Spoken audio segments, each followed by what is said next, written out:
Hello दोस्तों, कैसे हैं आप लोग। स्वागत है आपका मेरे नई वीडियो में। दोस्तों, सैटेलाइट इंटरनेट सर्विस के बारे में भारत में सभी को पता चल चुका है कि आखिर ये है क्या।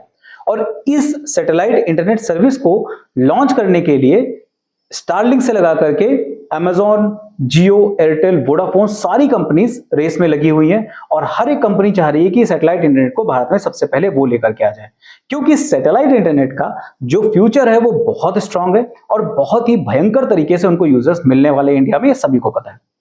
लेकिन सैटेलाइट इंटरनेट सर्विस इतना ज्यादा लेट होती चली जा रही है, आखिर इसके पीछे रीजन क्या है?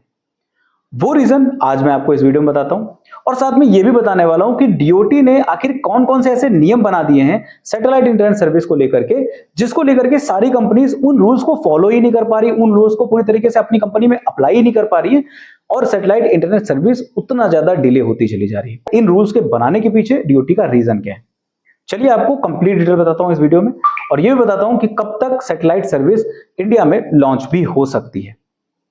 नमस्कार दोस्तों, मेरा नाम है अनूप, आप देख रहे हैं टेक एंड ट्रेंड्स।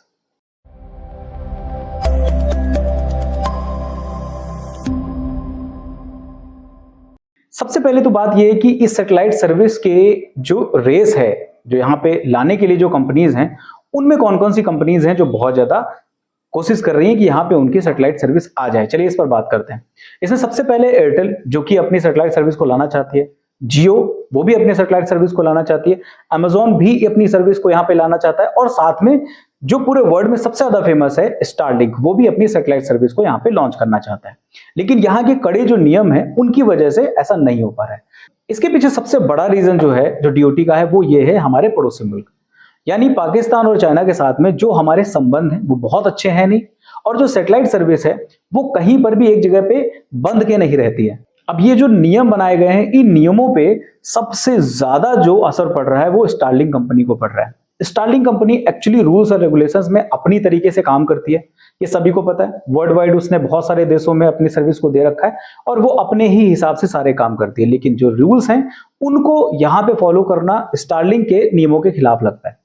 वो अपना डेटा नहीं कभी शेयर करते, वो अपने डेटा को अपने ही सर्वर में स्टोर करते हैं। लेकिन जो भारत के नियम है वो जस्ट इसके अपोजिट है। अब क्या है ये नियम जिनको डीओटी ने बनाया हुआ है, जो कि भारत में सैटेलाइट सर्विस को लॉन्च करने के लिए बहुत ज्यादा जरूरी, पहले इन पर बात करते हैं। तो जो डीओटी है उसने नए जो फ्रेमवर्क है उसके तहत सारी की सारी सैटेलाइट ऑपरेटर्स को एक नया मापदंड दिया है और उस मापदंड के तहत आपको website blocking, Meta data collection, कानूनी सर्विलांस के तहत सारी जो जितनी भी वेबसाइट्स होती हैं उनको ब्लॉक करना और सुरक्षा की जितनी भी जरूरतें हैं उनको सबको पूरा करना, ये बहुत ज्यादा जरूरी बताया है डीओटी ने। अब नए रेगुलेशंस के तहत सैटेलाइट सर्विस प्रोवाइडर्स को यूजर्स टर्मिनल को वेरीफाई करना होगा और उसके लिए वे ऑथेंटिकेशन तरीकों का इस्तेमाल कर सकते हैं, जिसमें किसी अनरजिस्टर्ड विदेशी डिवाइस को रजिस्टर्ड प्रक्रिया के द्वारा केवल भारत में ही सर्विस प्रोवाइड करी जा सकती है। मतलब अगर कोई भी बाहर का कोई ऐसी डिवाइस है जो कि इंडिया में आकर के कोई यूज करना चाह रहा है, तो अगर वो रजिस्टर्ड नहीं है इंडिया के नियमों के तहत, तो वो यहाँ पे एक्सेस नहीं ले सकता है। सबसे मेन चीज डीओटी की यही कहना है। और इसके अलावा जितने भी सर्विस प्रोवाइडर्स हैं उनको सुरक्षा एजेंसियों के डिमांड पर भारत की सीमा में यूजर्स के टर्मिनल को उनका real time location data tracking पर देना होगा। यानी आपको अगर गवर्नमेंट कभी भी बोलती है किसी भी पर्टिकुलर डिवाइस को लेकर के कि इस डिवाइस का हमें रियल टाइम ट्रैकिंग डेटा चाहिए, तो आपको वो प्रोवाइड कराना पड़ेगा। ये दूसरा नियम है डीओटी का। और साथ ही डीओटी ने अपनी नई शर्तों में यह भी कहा है कि सर्विस प्रोवाइडर्स को यह अंडरटेकिंग देना होगा कि वो भारतीय यूजर्स का डेटा किसी अन्य देश में नहीं भेजेंगे। सबसे ज्यादा परेशानी जो अपने देश में चल रही है, यहाँ पे जितने भी बाहरी जो एप्लीकेशंस होते हैं वो यहाँ का डेटा उठा करके बाहर भेजना शुरू कर दे, जिसमें बहुत सारे चाइनीज एप्लीकेशंस को इसीलिए ब्लॉक भी किया गया है। तो ये जो डर है गवर्नमेंट के अंदर, उस डर को दूर करने के लिए एक ये नया नियम निकाला गया है कि आप किसी भी डेटा को बाहर नहीं भेजेंगे, ये आपको अंडरटेकिंग देनी पड़ेगी। अगर आप भेजते हो तो आपके खिलाफ कार्रवाई करी जाएगी। और साथ में ये भी एक नया नियम है कि इस नियम के तहत सर्विस प्रोवाइडर्स को किसी भी यूजर के नेटवर्क को उस स्थिति में टर्मिनेट करना पड़ेगा जब वो अनऑथराइज्ड एरिया में या फिर प्रतिबंधित एरिया में जाकर के उस डिवाइस को लेकर के घूम रहा है या यूज कर रहा है। तो वो भी एक बहुत बड़ा एक नियम है कि आपको ऐसा भी करना पड़ेगा।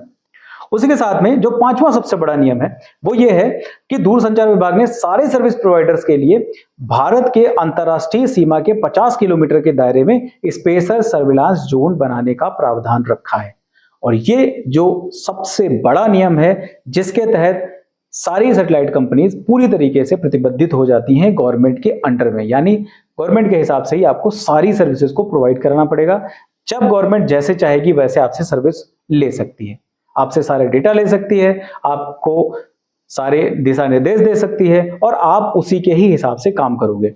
अब चूंकि ये सैटेलाइट सर्विस है तो ये जितने भी नियम बनाए गए हैं ये नियम कहीं ना कहीं सैटेलाइट सर्विस के जो पहचान है उसको कहीं ना कहीं दबा देते हैं, अलग कर देते हैं, लेकिन भारत की सुरक्षा के लिए ये बहुत ज्यादा जरूरी है। और इन नियमों के पीछे सबसे बड़ा रीजन ये है कि जो हमारे यहाँ की जो एजेंसीज हैं, सुरक्षा एजेंसीज हैं, उन्होंने जो अपने पड़ोसी देश हैं पाकिस्तान और चीन, उनको मद्देनजर रखते हुए उन्होंने डीओटी को यह दिशा निर्देश दिया है कि इस तरीके के सुरक्षा नियमों को आप उसमें लिखिए रूल्स में, अदरवाइज ये चीजें हमारे लिए नुकसानदेह हो सकती हैं।